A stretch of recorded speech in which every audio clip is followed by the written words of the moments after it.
Hi, this is Glow Empress, and today we're going to be speaking about the South African femicide and the hashtag #AmINext.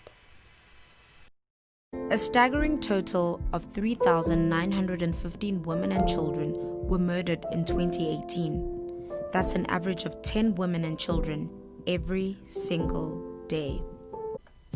Femicide is generally understood to involve intentional murder of women because they are women. 1 in 3 South African women will be raped at least once during their lifetimes. Hello again.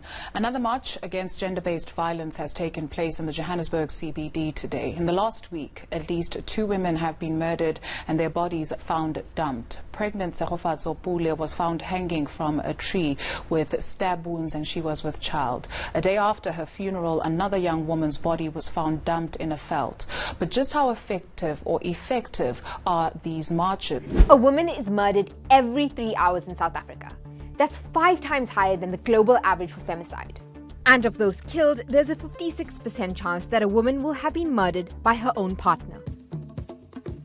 Between 2018 and 2019, the police recorded nearly 178,000 crimes against women, according to the country's most recent crime statistics. South Africa was in the exact same crisis in October last year, so has anything changed?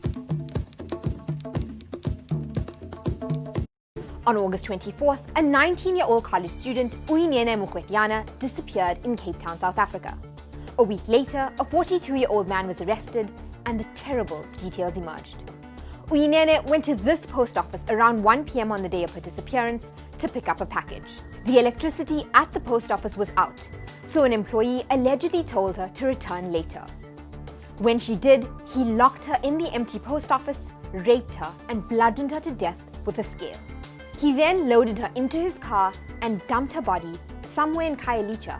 The alleged murderer had previously been convicted of armed robbery and accused of rape in a case that was later withdrawn.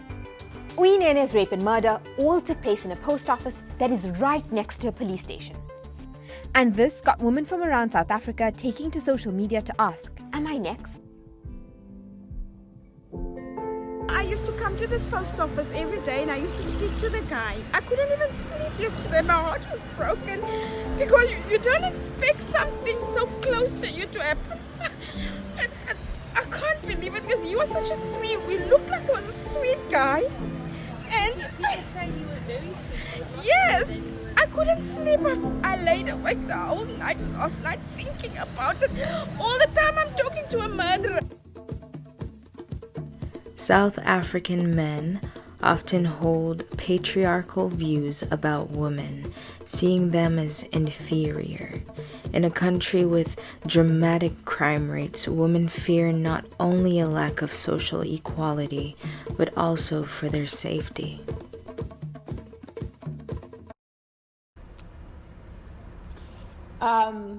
Thank you, Dudu, and thank you for having us. And let me also greet my colleague, Jabubalo, on the other side. First of all, being a woman in South Africa in 2020, you are a walking zombie. You are a shadow that can disappear in any minute. You are a person who's awaited to be allocated a number of the body that will be lying down lifeless because a man decided to take over your life. Being a woman in South Africa in this day and age means that your cries will fall on deaf ears because no one bothers to listen, no one bothers to hear, no one bothers to stand up for anyone and for anything and any injustice that happens to a woman. The worst thing is that these are not cries that are only emanating or starting in 2020. These are cries that have been there when Anine Boysen was killed. Her breasts were cut and stuffed in her private part at the mere age of 14. These are cries that have been there, Dudu, as far back as when 98-year-old woman in Dutwa in the Eastern Cape was raped, killed, and her body was chopped in pieces and left in that house. These are cries that were there when Uinene Mkhwetyana, when Karabo Mokoena, and many other nameless and faceless women who have died in South Africa. The South African Institute of Race Relations estimates that 40% of South African women are going to be raped at least once during their lifetimes. Let's put that in context. In a classroom of 10 South African girls, 4 of them will be raped. South Africa has even been rated the least safe place in the world for solo women travelers in 2019. South African President Cyril Ramaphosa on Wednesday decried the current wave of women abuse and murder sweeping across parts of the country, particularly at the hands of intimate partners. The issue for me in this day and age, especially for today, is that the question that needs to be at the core and at the center of every conversation that we're having is that what is it that the men of South Africa are doing to change their actions? Because we are not dying for any other reason and from any other reason except for us being killed by men. What is it that the men of South Africa have done so far, and what is it that they are willing to do so far to change what is currently happening? How can the picture change if it's not going to change by them? What is it that they are doing to change?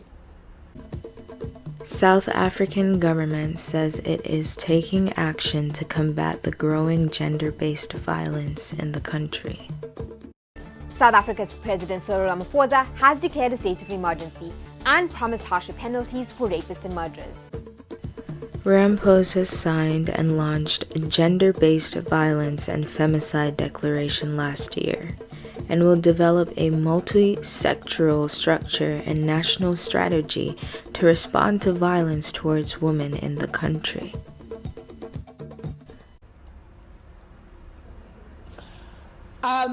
Actually, Dudu, if you are looking at the landscape of our society from a behavioral point of view, in as far as men are concerned, adult men that is, there's little that young men or young boys can learn from our fellow adult men, because as you can see, the picture today looks very gloomy. The picture is very a picture of disparity, because the behavior that you will have on young boys is a behavior. Remember, young people are a reflection of a society they live in.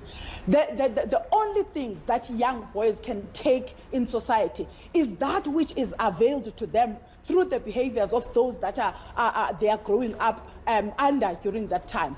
So if you are looking at the young boys of our era, it's young boys that are really, when they see a young girl, they see someone on the basis of the sexual commodification culture that they have grown in society, experiencing, that which talks about the shortness of the skirt, the shortness of the top that is revealing the flesh, and all those things.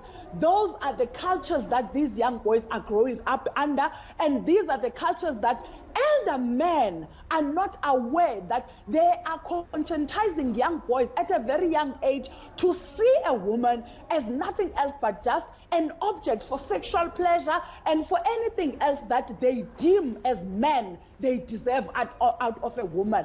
And it is a painful experience, because as we're standing on the side as gender activists who are females, on the side, we ought to find equal men. I know people like Ndate Patrick Shai has got an organization that is about grooming young men to be better partners in their lives as adults. I know Rams Mabote also runs an organization where he's grooming young boys as well to become better peers to their fellow girl peers.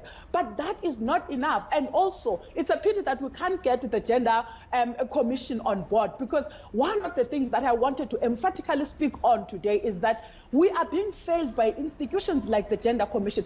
That institution is not created and established for people to give themselves big salaries and perks and benefits, when on the ground they are not there to do that which is their mandate. One of the reasons that makes me to say that is that the only time we will hear the Gender Commission speaking, it is the aftermath of the killings that would have happened.